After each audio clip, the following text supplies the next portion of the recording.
एक बच्चे के कमरे की धुंधली रोशनी में युवा रवि अपने बिस्तर पर अकेला बैठा है, छोटा और शांत। उसके बगल में एक कोमल उपस्थिति आकार लेती है। एक भूत शांत कमरे में धीरे से झिलमिलाता है। स्पेक्ट्रल आकृति एक शांत आभा बिखेरती है।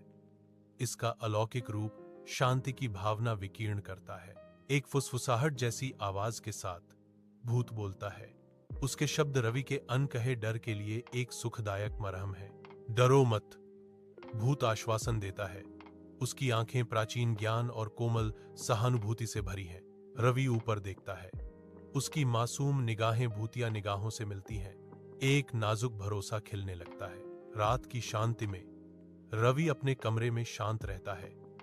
एक अप्रत्याशित मेहमान चुपचाप उसके सामने तैरता है। रवि के शांत स्वभाव से हैरान भूत मंडराता है। उनके बीच एक मौन स्वीकृति गुजरती है। एक स्पष्ट चुप्पी छा जाती है जो धुंधले कमरे में उनकी सांसों की धीमी लयबद्ध ध्वनि को बढ़ाती है। रवि अप्रत्याशित विनम्रता के साथ शांत तनाव को तोड़ता है।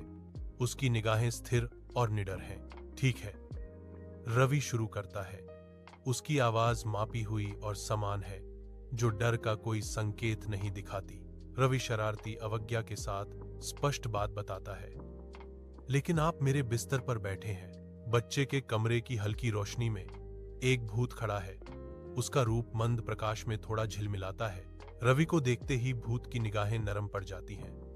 दुख या शायद सहानुभूति की एक झलक उसकी भूतिया विशेषताओं से गुजरती है। रवि वापस देखता है।